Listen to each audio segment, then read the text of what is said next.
Hey guys, Coach Robert Gray with Victory Performance here with your day 3 at-home quarantine social distancing workout. Okay, so we'll run through it briefly. As always, if you guys have questions, please don't hesitate to reach out, whether it's direct message, comment on any of our social media platforms, so that we can help you get through these workouts with as much success and benefit to you as possible. So we'll start out 3-minute jump rope, bike or jog. It's up to you. Pick your favorite one. Go ahead and bang it out. Okay. ISO series. This is something you guys are going to find in the link below on our YouTube channel. We'll link our ISO series on there. You guys can just pop that up and take a look at those movements there. It's pretty straightforward and self-explanatory. So after you finish the ISO series, we're going to come to this jump, core, and balance section. And we're going to do these as a circuit or a tri-set. So we'll do 1A, 1B, 1C, and then work our way back to the top. We'll go through that for 2 sets. Okay, and then moving on to our strength portion, unilateral deadlift and yoga push-up, same thing. Those are paired up, so we'll do 2A, 2B, and then back to the top, 2A, 2B, going through for 3 sets of 8 per side on the deadlift and 10 to 15 on the push-ups. And then we'll finish up with our conditioning, 1.5-mile run, or a 3-mile exercise bike, or a 30-minute walk. Pick whichever one kind of speaks to you and kind of gets you excited for the day or for the training session, and attack it, okay? So we'll break down a couple of these movements here so that you have some reference point of how to execute these at a high quality level, or a high level of quality, excuse me. And then, again, any questions, please reach out and ask us. So the first movement that we'll go over is the hide-in. So a hide-in is a single leg jump. For this variation, we're gonna land on 2 feet, okay? So we'll start on 1 foot. I'm gonna jump from my right foot towards my left. And when I land, just trying to land softly, bending my knees, hips, and ankles. Okay, it's up to you whether you want to do 6 in a row on one side and then 6 in a row on the other side, or just switch back and forth. Okay, whatever works best for the space that you have. Okay, completing 6 per side. Then we'll go box, bear crawl, 1 per side. So what this is going to look like is we'll be down in a bear crawl position on our hands and knees. Well, on our hands and feet, really. And from here, I'm going to take 6 steps forward, 3, 4, 5, 6, then 6 steps to the right, 6 steps back,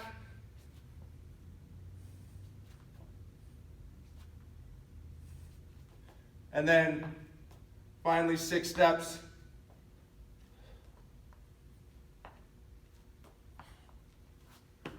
to finish. So that would be one way, and then we'll bring it back the other direction, okay? Feel free to break it up as needed, or even shorten those reps down to 3 or 4 per side, per direction.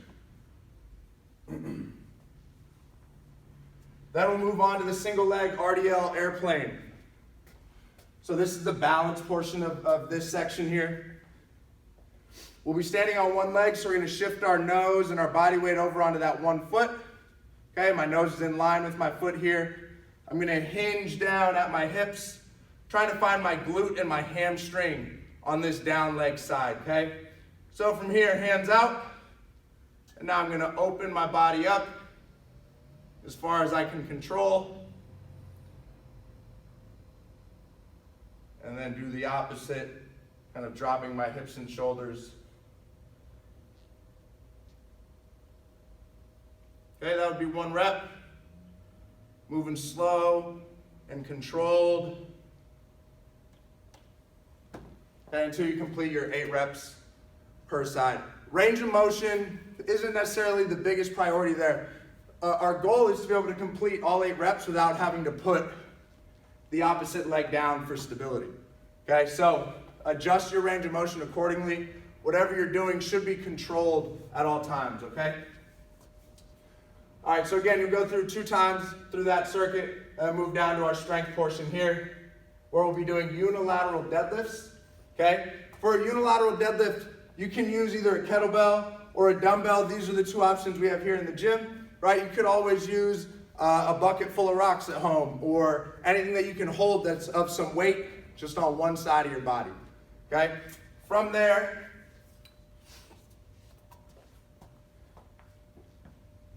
keeping our abs tight, our glutes tight, setting our bracing patterning that we're always talking about in the gym. We're gonna lower down, trying to resist any rotation or pulling off of our positioning due to the unilateral loading of this movement, okay? So again, really just setting into our abs.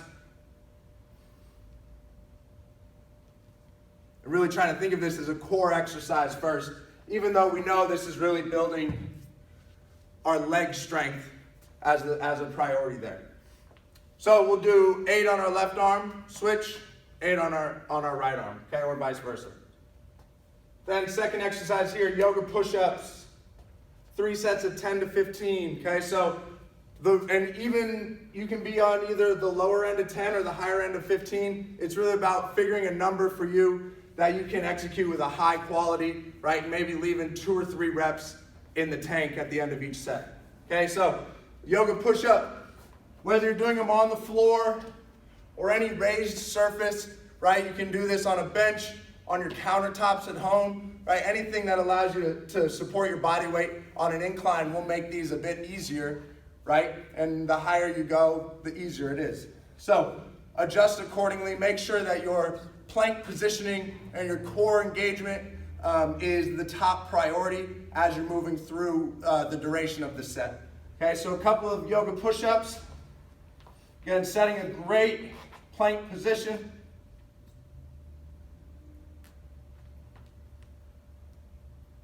Okay, and then returning back to that plank.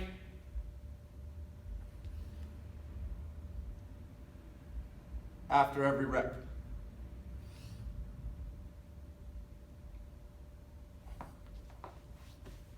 Okay, and then again, doing 3 sets of 10 to 15 reps there. After you finish both exercises, again, moving back to the top until you complete 3 rounds, okay? Once you're done with that strength, again, you can pick from the 3 different conditioning exercises, okay, to finish up your workout, and then you're done for the day. Okay, again, try to use this time as some time to derive some positivity in this kind of really uncertain and weird time, guys. Let us know how it goes, and let's try to stay connected as a community.